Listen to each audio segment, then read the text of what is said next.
This is why you should always trust your gut.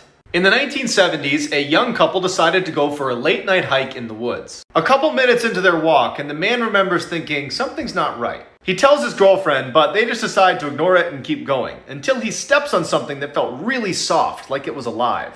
Before he has a chance to see what he stepped on, they hear all this rustling in the bushes next to them, and they bolt. Years later, that couple turns on the TV, and a death row inmate who's about to be executed is being interviewed.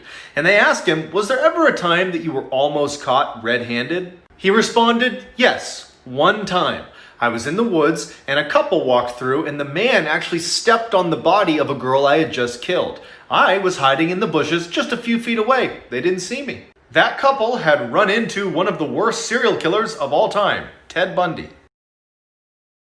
This is why you should always watch videos to the end. In 2003, a woman came home to her apartment to see that her door was unlocked. She went inside, nothing was missing, so she assumed she must have left it open. When it happened a few more times, but still nothing was missing in her apartment, she went out and got a camera, set it up in her apartment aimed at the front door. The next day, her door was unlocked, so she reviewed the footage. She watches in horror as late in the night, her front door opens and in walks this tall, creepy man who looks around and then walks towards her bedroom off camera. She immediately sprints out of her apartment and calls the police, who show up and tell her to go back in her apartment and just try to stay calm, and that they would put an officer right outside her door so she's safe. As she's sitting on the bed, totally traumatized, she realizes something. She only saw him enter her apartment on that video. She doesn't know if he actually left.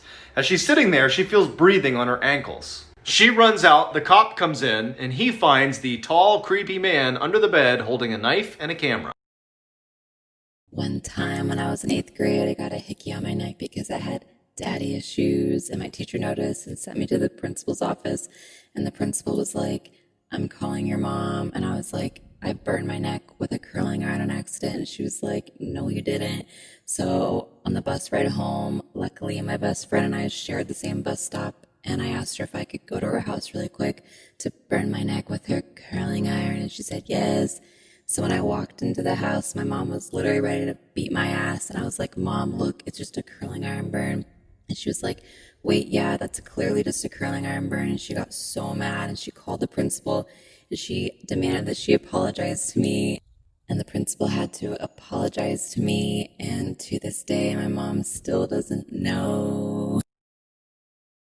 This story time is about how my boyfriend exposed my nudes to everyone at school. By the way, we're calling him Keith. So I've been with my boyfriend Keith for 4 months. He seemed pretty cool and chill and very outgoing. He played basketball and was very popular in school. So when he started talking to me, I felt very special. But as time went by, he wasn't the guy who I thought he was. He was pretty self-entitled, cocky, and it got annoying. He expected everything to be handed to him. Anyway, throughout the relationship, he'd always ask for nudes, but I always tell him no because I'm not that type of girl to send any guy nudes. He'd always get mad at me and say couples are supposed to do that type of stuff, but I didn't give in. I'd always take pictures of myself because I liked my body, but I would never send them to anyone. One day, Keith comes over to my house. We chilled for a little bit, and then my mom had called me. And then when I had came back, I saw him on my phone. When I snatched my phone from him, he sent the pictures that I took of myself and sent them to his phone. So after Keith snuck into my phone and sent my nudes to himself, I got mad at him and told him to delete them. He tries to justify why he should keep them, but I say no because they were private. So then he shows me he's deleting them. After that, I kicked him out of my house for invading my privacy. Next day, I get ready for school. I text my boyfriend good morning as usual, but he didn't respond, which I thought was weird. When I get to school, everyone is staring at me. One of the basketball players at my school came up to me and said, "You're wild." I was like, what? When I get to class, one of the girls sitting in front of the class said, "Girl, you're bold." And I'm still confused. When I sat down at my seat and I opened up my phone, I went through Snapchat, watching everyone's stories, and I saw my nudes on one of Keith's friend's story. After this, it gets terrible. So after I saw that Keith sent my nudes to one of his friends exposed my nudes on Snapchat. I got upset. When lunchtime hit, I came into the lunchroom and everyone was staring at me. One of my best friends came up to me and asked me if I posted my nudes online. And I told her no and explained what Keith probably did. That lunchtime hit, and we went around searching for him, but he wasn't there. I didn't know what to do, but my friends tried to convince me to go to the counselor, but I was embarrassed, and I didn't want anyone to know about them or for them to tell my parents.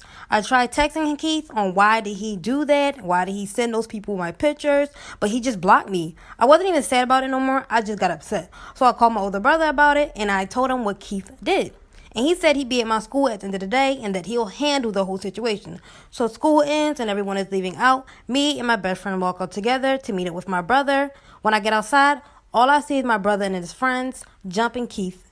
Everyone was crowded around him, and you can tell that Keith was getting it bad. His lip was busted, 2 black eyes, hands were bleeding, and his clothes were ripped up, and he had bruises on his legs and arms. And all his friends backed up, and the one who posted the nudes wasn't there. By the time I reached down to the crowd, the cops came, and I'm pretty sure it was probably because the school called. And I was trying to stop my brother and pull him off of Keith, but him and his friends just kept going at him. When the cops came storming in, they all hopped out of their cars. They screamed at everyone, telling everyone to back up. By the time they reached the center, they arrested my brother and his friends, and they had to get an ambulance for Keith. My brother tried to escape, but they tased him and he fell to the ground. At this point, it gets really sad. To be honest, I don't even think y'all actually want to know what happened after that, but let me know down below. Afterwards, I went home, and my friends came with me. At this point, I had to tell my parents. They were really disappointed, but they weren't hard on me. They ended up going to my school, talked to my counselors and all the teachers about it, which was very embarrassing for me. They brought in one of the students, who was Keith's friend, that actually posted the pictures. Some other stuff went down, but we were able to press charges. As for my brother, my parents bailed him out. But Keith tried pressing charges against my brother, but since I was already pressing charges against him for exposing my pictures, he ended up having to drop the charges because it was too much going on. Some other stuff went down in between, but it's too much to explain. But at the end of it all, I won the case. Keith and his friends ended up having to leave the school, and of course I broke up with Keith, but my news will forever circle around the internet. This is why you should always trust your parents. In 1990, a father and his 15-year-old son worked together at a gas station in Florida. One night, the boy was sitting outside on a break when he saw a crazy-looking woman walking towards the store. They were in a high-crime area and it was very late, so the boy turns around to look through the glass at his dad to see what he should do. His dad took one look at the woman and just shook his head, no, do not help her. The woman walks up to the boy and says, "Hey, my car's broken down, can you give me a ride?" Before the boy can answer, his dad bursts outside and says, "You need to leave here immediately." Angrily, the woman turns and leaves, cussing them both out the whole way. 1 year later, the boy's in his room at home when his dad calls from the other room and says, "You gotta come in here and look at the TV." On the screen was the same woman from the gas station. Better known as Eileen Warnos, she was a serial killer who used to pick up her male victims at gas stations in Florida. She was later put to death. Biatches, if you ever want to compliment someone but you just can't find something worth complimenting and you don't want to lie, all that you have to do is make a statement with excitement. One time, I had a teacher come in with very ugly shoes, and all that I did was, "Oh my God, insert name here. Are those shoes new?" And she went, "Yes, they are. Thank you." Do you see what I did there? It's a scam. My daughter Savannah is the CEO of faking illness to get out of school. So when she does not feel like being there, she will go to the nurse's office and complain to them that she is really not feeling good so that they call me and I have to go get her. Well, one day after this happens, I walk into the administrative office and everybody is really concerned because Savannah is sitting in a chair like so dramatically like, "Hi, Mom." And like when I saw her, I burst out laughing. I was like, "Oh my God, are you okay?" And everybody looked at me like I was some really bad mom. Like, "Oh my God, why aren't you more concerned?" But as we were walking out, she was walking really slow and actually didn't look good. So even I was a little concerned. I was like, "Oh my God, honey, are you okay?" Until we got to the car when Savannah looks at me and goes, "You know what, Mom? I feel better now." And I was like, "Savannah, are you serious?" And she's like, "Mom, do you maybe want to go to Starbucks and have like a girls' day?" And I was like, "Honey, what kind of question is that? You know I do."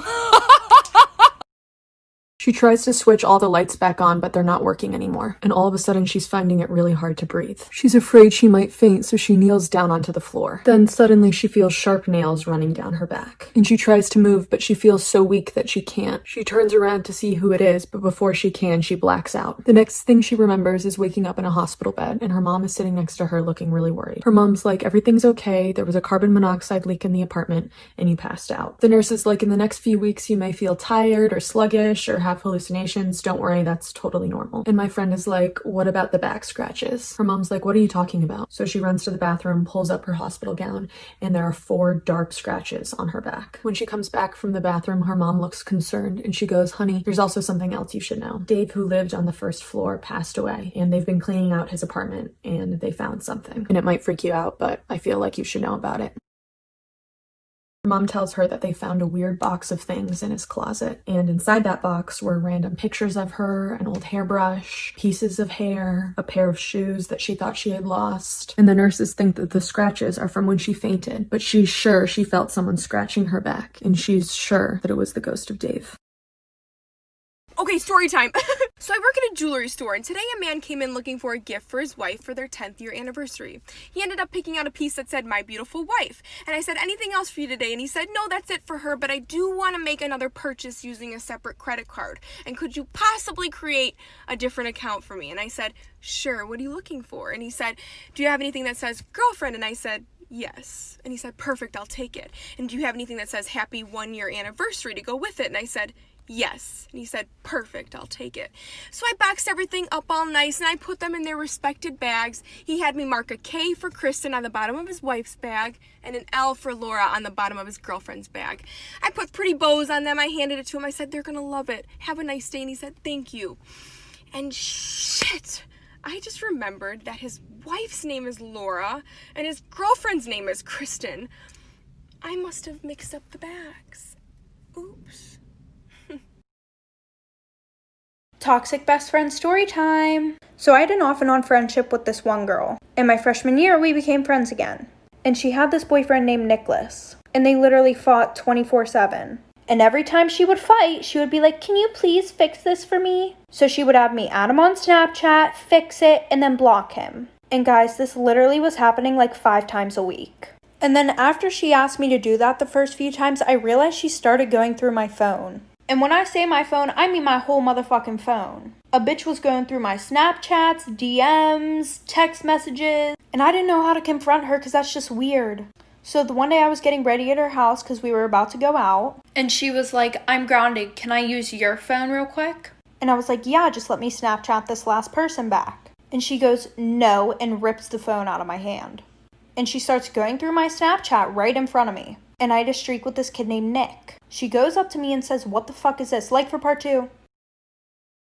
Okay guys, I'm making the part 2 right now and I'm literally laying in bed. I took off my makeup. So anyway, she comes up to me and shoves the phone in my face and goes, "Who the fuck is this?" And I literally looked at her and started laughing my ass off. And she was like, "What the fuck is so funny, Kaylee? Blah, blah, blah." And I was like, "Go ahead, hold on the name." And she held on the name and realized it wasn't her fucking boyfriend. So I packed up my things while she literally went and sat on her bed and started crying. She was like, "I don't want to lose my best friend." So fast forward, her and her boyfriend broke up. Her and I weren't friends anymore. And then she would always try to accuse me of getting with him. Moral of the story, don't get involved in other people's relationships. Bye guys. One day, my cousin made a Tinder, and we were having a family barbecue, so he came over. He was like, "Oh my god, Sam, like this really hot girl just like matched with me." And then he shows me. And then I see the profile and it's literally pictures of Madison beer. But the name on the profile was like Kalani. I was like, "Bro, I don't know who you think you're fucking texting, but it's not Madison beer. You're texting someone's fucking auntie right now. Whole ass auntie." He's like, "Guess we're about to find out." I was like, "No, what the no?" He's like, "Yeah, I just gave her the Addy. She's about to pull up. Like, we're gonna meet. Like, it's all cool, Sam. Like, trust me." Trust me. Trust me, he said. Okay. I trusted him. So I see a car pull up, and he's like, "Oh my god, I think it's her." I was like, "Oh shit, what if I do meet Madison Beer?" The door freaking opens, and this old lady pops up. I look at my cousin, and I'm like, Go hug her! Go, you were so excited, it's Kalani, the one and only, come on." Never make your man delete or block any bitch off of social media. Here's what you're gonna do if you're uncomfortable, which bitch you fucking should be. You're gonna have one conversation, eloquently spoken without you ever saying, "I would prefer you to delete or block." Never say that. Don't even bring it up. If he goes, grabs his phone, deletes and blocks, gives you a fucking hug and kiss and says, "Baby, I love you," and those bitches don't matter, you're winning. If he does it and makes a big deal out of it, is hesitant, doesn't delete or block, or makes a big fuss about doing it and then does it, he will never look at it as his decision. He will always hold you accountable for that decision, will resent you, and then go behind your back, follow and unblock that bitch the minute the going gets tough. So be careful how you phrase what you're telling your man. This is why you should be careful what you put in the mail. In 2015, a man was asked by his neighbor to collect his mail while he was gone for a few weeks. A few days later, a large package arrives on his neighbor's front porch. The man can barely lift it, but gets over to his garage where he accidentally drops it and hears something break inside. Hoping his neighbor would think the damage occurred en route, he closes his squeaky garage door and forgets about it. But over the next couple of days, whatever was in that package started to smell so bad that he decides to open it up. Inside were two very important finds: his neighbor, who was dead, and a camera that was still recording. The police bring the man in for questioning and show him what was on the camera inside the box. It starts with his neighbor talking to the camera about how excited he is to mail himself home for his YouTube channel. Then, police fast forward to the very end where they see that the neighbor is now sleeping in the box, and then suddenly gets dropped and you hear a crack, and that's his neck breaking. And then you hear a squeaky garage door close.